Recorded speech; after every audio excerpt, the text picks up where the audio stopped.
La base.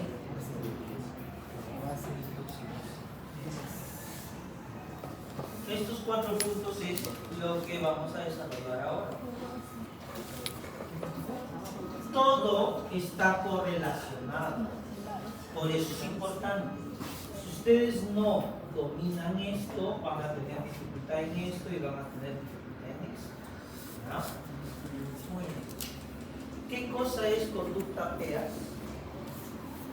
¿Qué es conducta PEAS? Como definición.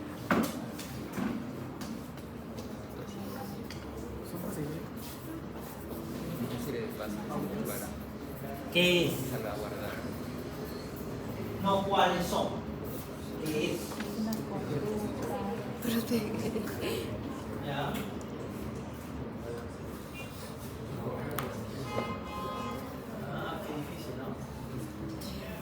Qué difícil, ¿no? ¿Qué es? Es la forma como yo debo actuar ante una situación de emergencia en ¿dónde? Extrahospitalaria. En el extrahospitalario, o sea, ¿cuándo lo voy a hacer? Cuando hay una emergencia, puede ser una emergencia también, en el extrahospitalario. Y cuando se trata de extrahospitalaria hablamos de accidente. Por eso mismo es que el primer paso es proteger o asegurar el área. Proteger o asegurar el área. Bien.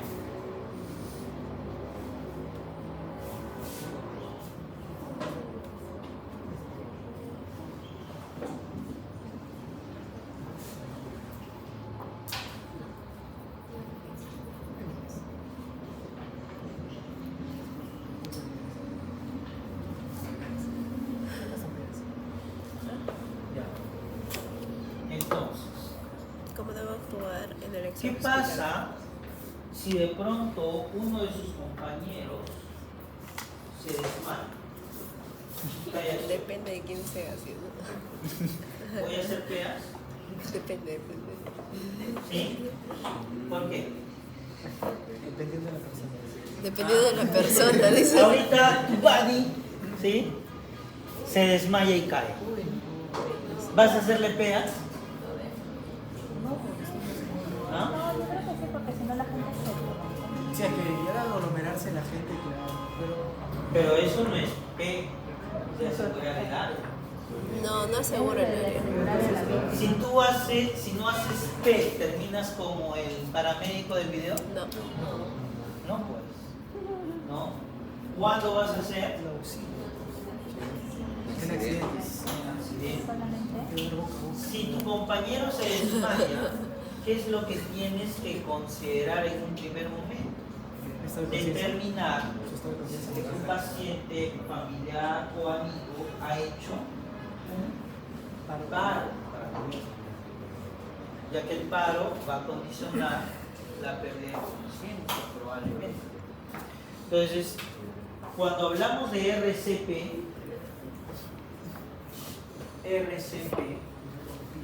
¿qué cosa es RCP? Respiración. Reanimación cardiopulmonar.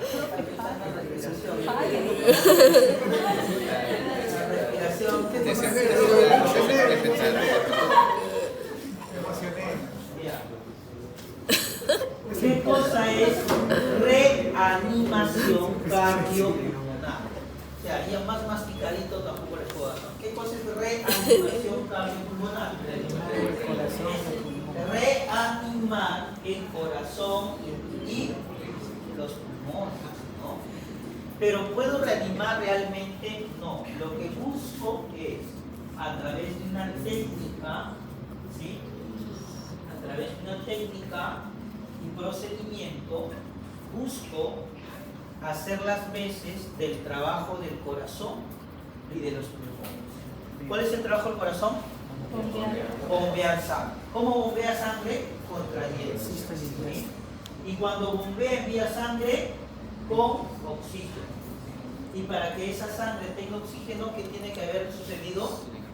Tiene que haber ingresado aire a los pulmones. ¿Cómo se llama el proceso de ingreso de aire a los pulmones? Ventilación. Ventilación. Cuando yo digo, o cuando su médico asistente en hospitalizaciones diga, ventilen ese paciente, quiere decir que metan aire, cogen el resucitador y empiezan a insuflar, meter aire, ventilar. ¿Sí? Cuando yo hago reanimación cardiopulmonar, lo que hago es realizar compresiones en el pecho que van a simular las contracciones del corazón.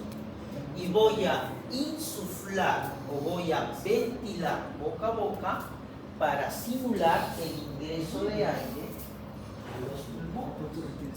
A eso denomino reanimación cardiopulmonar. Pero para que pueda existir reanimación cardiopulmonar, ¿qué tiene que haber existido? Correcto, pues tiene que haber paro. ¿De qué tipo? Del corazón y o de los pulmones. ¿Y por qué es importante que yo haga RCP? Ya lo dijimos, ¿no? Para su reanimación. Si el corazón no late y los pulmones no ventilan, la sangre va a estar oxigenada y sin flujo, ¿cierto? Si el corazón no se contrae, no hay flujo. Y si los pulmones no ventilan y hacen intercambio gaseoso, no está oxigenado. Entonces, si el corazón está detenido y los pulmones están detenidos, hay hipoperfusión con isquemia, infarto y o necrosis de tejido. Y se suscita en todos los órganos vitales. Por tanto, yo necesito reanimar. ¿Ya? Tiene que haber paro cardiorrespiratorio. Entonces, cada 5 años, 2 asociaciones científicas se reúnen para analizar estadísticamente, evaluar y concluir diferentes protocolos de manejo en RCP, en hipertensión y en politraumatismo. ¿Ya? Que es el RCP, hipertensión arterial, pre-hospital trauma life, PHTLS y demás. 2 asociaciones científicas. Uno es la americana o la AHA, que es la y la otra es el Consejo de Resucitación Europeo, la European Resuscitation Council. Uno en Europa y el otro en Estados Unidos, con los cuales el resto de países se manejan en protocolos. Esas 2 indican que la cadena de supervivencia no es otra cosa que una serie de pasos ordenados, secuenciales, que buscan mejorar las posibilidades de sobrevida en el post-parto. El post-parto. Ojo. ¿Ya? No es que vaya a ser peas si determino que el paciente está en paro. ¿Ya? La cadena de supervivencia está pensada para que cualquier persona, lego o profesional, pueda realizar RCP de manera inmediata y de esa manera favorecer la recuperación de ese paciente en el posparto. ¿Por qué motivo?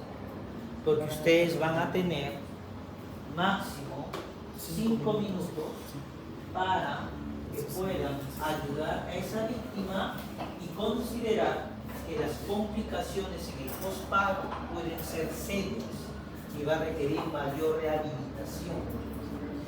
Cada minuto que demoran en hacer RCP es 10% menos de posibilidades de recuperación adecuada en el posparto. ¿Entienden? Entonces, si es 10% por cada minuto, en 5 minutos ustedes tienen 50% de probabilidades de que ese paciente, luego de haber superado el paro, quede con secuelas importantes que hagan difícil o lento su rehabilitación. Y esas secuelas, como ya lo habíamos visto, pueden ser sobre todo en órganos vitales, ¿no? Corazón, cerebro, pulmones, etc. Cadena de supervivencia es una serie de acciones o pasos concatenados, por eso se le denomina cadena, secuenciales o en serie. Primero tengo que hacer un paso para luego hacer el segundo y luego el tercero. Esta es la cadena europea, que es más práctica y directa. ¿Qué te dice la cadena de supervivencia europea? Primero, tienes que reconocer o identificar que el paciente está en paro, para luego hacer tu llamado de emergencia al 106 o al 116. Una vez que has reconocido al paciente en paro y has hecho tu llamado de emergencia, tienes que hacer inmediatamente un RCP precoz o inmediato. Y este RCP tiene que ser de calidad, ¿sí? Para que luego llegue la ayuda y realicen RCP avanzado y traigan el DEA. Pero esto va a suceder siempre y cuando tú en el primer paso hayas hecho tu llamado de emergencia. Si solamente hiciste la identificación y haces RCP, esto nunca va a suceder y el paciente se te va a morir en tus manos. Porque ya verán en práctica que con 2 minutos de RCP con presiones van a estar sacando la lengua. ¿Ya? ¿Y por qué es importante el RCP avanzado con desfibrilación? Porque en el recuperatorio, en el recovery o en el postoperatorio, ¿sí?, vamos a tener mayores posibilidades o tal vez menores, dependiendo cuánto demoré yo en hacer RCP básico. ¿Qué es RCP básico? Compresiones y ventilación. ¿Ya?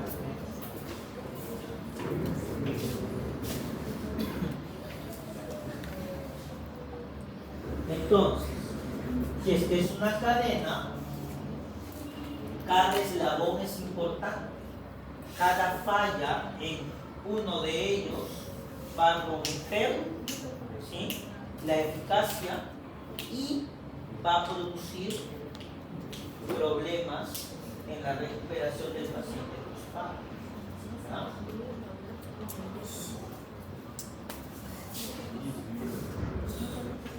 ¿A qué números llamo? ¿Quién llega primero? ¿Bomberos o SAM? Bomberos, digamos. Bomberos. ¿Quién llegó acá 2 horas después? SAM, ¿no? 2 horas después. Tal vez debieron haber llamado a los bomberos, porque una de las bombas está cerca.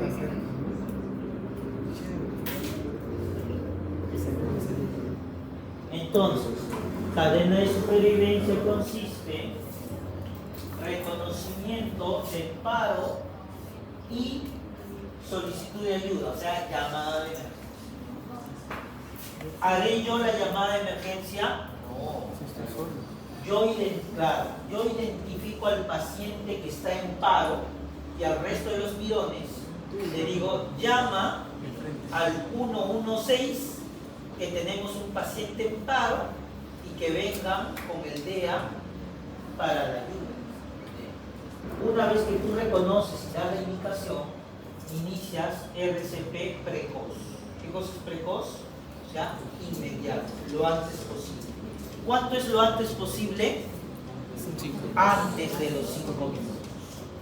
Porque si yo me demoro más tiempo, las posibilidades de recuperación y de posparo se agravan. Cuando llegue la ayuda y traen el DEA, el desfibrilador, es muy probable que requiera o no ¿Ya? ¿Ya llevaron fisiocardio? Sí. ¿Sí? Ah, creo que se Sí, pregunte, por favor. ¿Qué significa despolarización de la membrana en lo que es fisiología cardíaca? Entrada de sol. ¿Ah? ¿Sí? A ver. Escuchen la pregunta.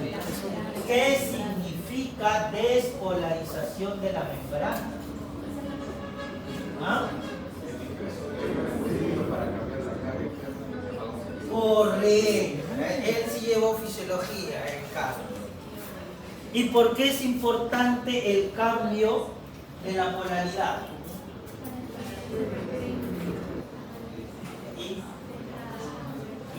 Ok, los canales de calcio. ¿Y qué haces? Para que se produzca la contracción del músculo cardíaco. ¿Sí? Esa polaridad, ¿sí? Positiva o negativa, luego les va a poder ayudar a identificar ¿qué cosa? Las patologías eléctricas del corazón. Y es importante que lo entiendan para que puedan hacer su lectura. ¿Sí? ¿Por qué? ¿Qué significa? ¿Qué cosa es esto? Onda P, Q, R, S, T. Qué lindo, ¿no? Ay, todos en coro. Así debe responder todo. Ya, empezamos con lo fácil, ¿no? Continuamos con lo complejo. Sí. ¿Ah? Ya, ¿qué significa la onda P? La despolarización auricular. Ah, ahora sí, ¿no? Eso es cuando es de paporreta. ¿Ah? Despolarización. Por eso les preguntaba, ¿qué es despolarización? Un cambio. Es el cambio. Por eso es que tú observas qué cosa, tu trazado eléctrico. ¿No? ¿Despolarización de qué? De las aurículas. Aurículas. Y el complejo QRS, Despolarización interventricular. despolarización de. Ventrículo. ¿Y qué cosa es la T? Repolarización. Repolarización. Polarización. Entonces, ¿por qué es importante? Porque la despolarización, fisiológicamente hablando, va a hacer de que el corazón se contraiga y para que pueda relajarse tiene que haber una repolarización y todo lo demás que ya aprendieron. ¿Sí? Eso es dependiendo de los ejes, ¿no? ¿Sí? Ya aprenderán después. Todo. ¿Ya? Entonces,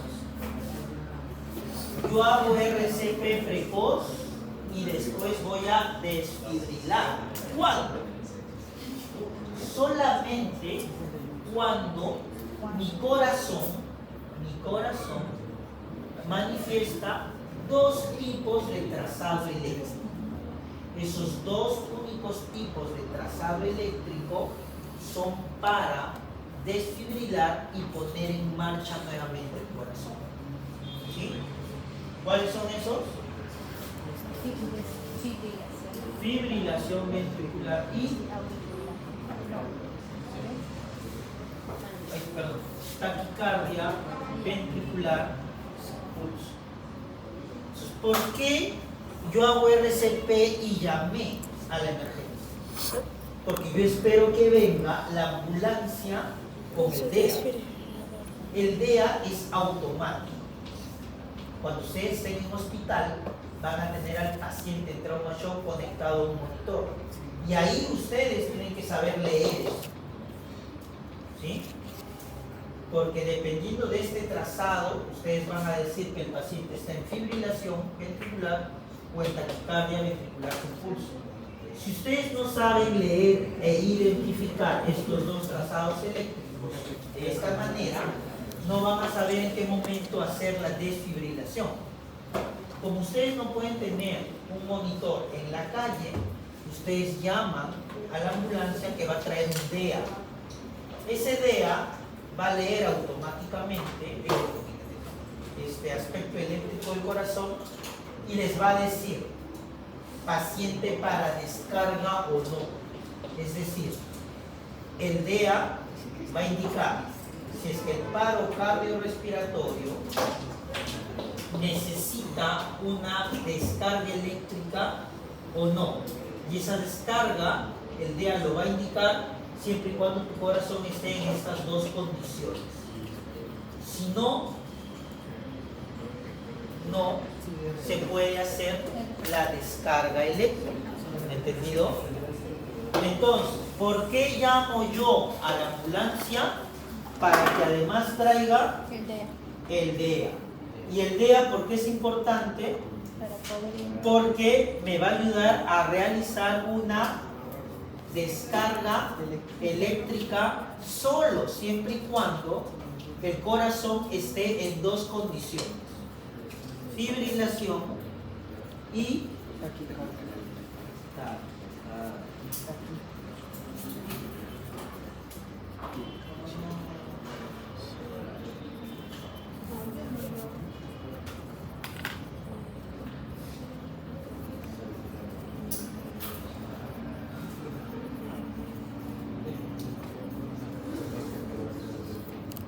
Eso, Tilín. Vaya, Tilín. Wow, Tilín. A la mierda, Tilín.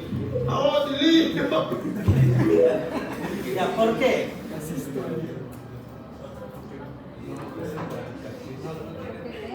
Vamos a hacerlo de nuevo, ¿ya? Eso, Tilín. Ya, ¿qué está haciendo primero? Está. Seco el pulso. Ok. Vaya, Deja expandir el tórax en el RCP. Bien. Tilín. Wow, Tilín. Asegura vía aérea, o sea, intuba. Tilín. A la mierda, Tilín. Administra qué medicamento en RCP? Adrenalina. ¡Oh, Tilín! ¿Cuándo hemos dicho que se desfibrila el paciente? Solamente fibrilación ventricular. Y en la cintura. Ya. ¿Va a desfibrilar en asistolia? No. No. ¿Qué cosa es asistolia? A, sin. Sí. Sistolia, Sí. sin contracción. ¿Vas a desfibrilar a un corazón que no se contrae? No. ¿Qué cosa es la desfibrilación? Reinicio, ¿verdad? Es como cuando tienes un problema con tu laptop o computadora y tú lo reinicias, ¿no? ¿Sí? Entonces, cuando tú tienes una fibrilación ventricular, quiere decir que tu ventrículo, tu corazón, está que se contrae de manera irregular, ¿sí? Desordenada. Si tiene esa desfibrilación irregular o desordenada, ¿qué tienes que hacer? Tienes que reiniciar todo, ¿sí? Todo tu sistema. ¿Y cómo es que se produce eso? ¿Cómo se produce la contracción del corazón? Tiene que existir una despolarización. Pero ¿quién inicia la despolarización? El nodo sinoauricular. Claro. Y luego la despolarización hace un cambio de la polaridad que se transmite ¿a dónde? Al nodo auriculoventricular. Y de ahí continúa la despolarización que se Haz de manifiesta en la His. carga a través de... Haz de His. ¿Correcto? ¿Sí? Bien. Ese es el principio. Cuando tú haces descargo, desfibrilación, tú lo que haces es, con esa descarga, cortas toda la despolarización irregular que está produciendo contracciones irregulares. Y tú reseteas o reinicias. Quiere decir, haces una descarga, cortas toda la parte eléctrica y esperas a que tu nodo sinusal nuevamente estimule y ese estímulo sea regular. Pero eso se va a dar solo en... ¿Qué cosa es asistolia?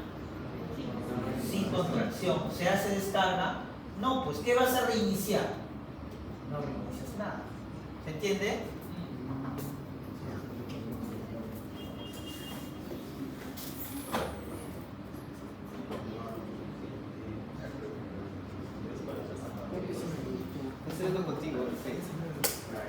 Entonces, primero, reconocimiento precoz llamada de emergencia, ¿no? ¿Sí?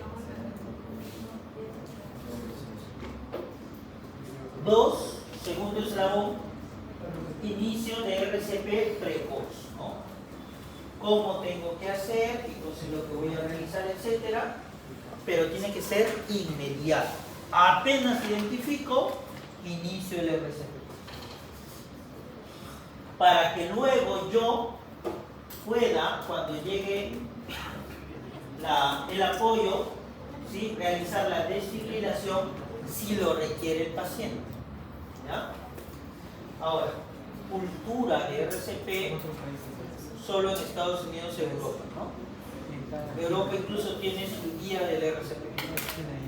Y algunas instituciones tienen DEA acá en Perú, pero en Estados Unidos todas, en su gran mayoría. ¿Ya? Y el cuarto eslabón es el de soporte vital avanzado.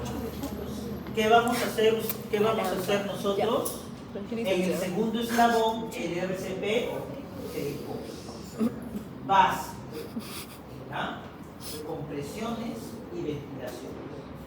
Cuando llegue, doctor, la indicación entonces se ve hacer, pero antes era ABC. sí, ¿Cuál es el cambio? ¿Cuál es el detrás de por qué cambió la ventilación? Que primero hacer la ventilación y ahora las compresiones. las dos asociaciones evaluaron y vieron que aun cuando la parte ventilatoria en un inicio era ABC, A de vía aérea, vieron que la parte circulatoria era predominante y más importante, y lo que hacía este cambio para la recuperación. Por eso quedó primero C de circulación y luego la vía aérea. Y justamente por eso es que en la época de COVID el RCP se eliminó, ¿qué cosa? La vía aérea. Y solo hacías reanimación cardíaca, solo compresión. ¿Ya? Es por eso. Y en el cuarto, europeo, es el soporte vital avanzado. ¿Qué cosa es RCP avanzado?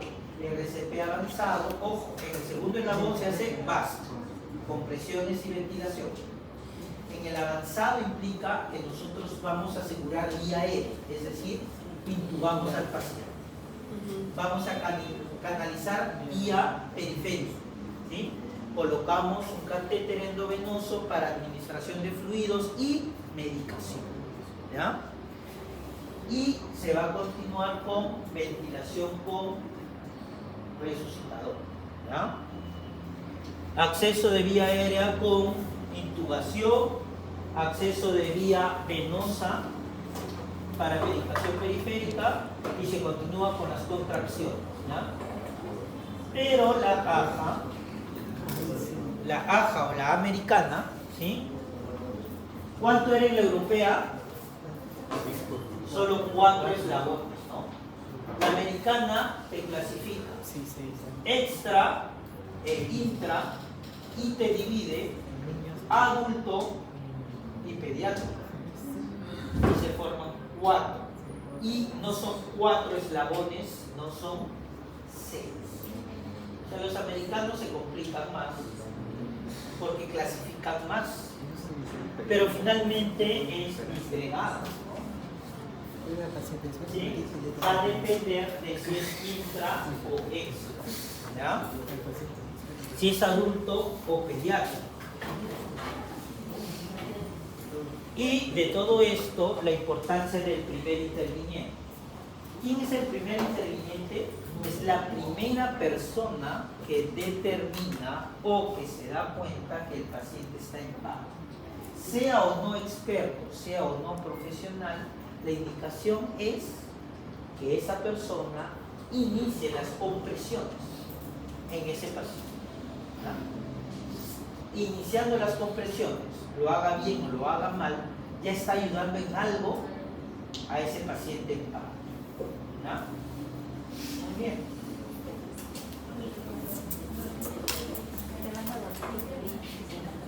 Y ahora vamos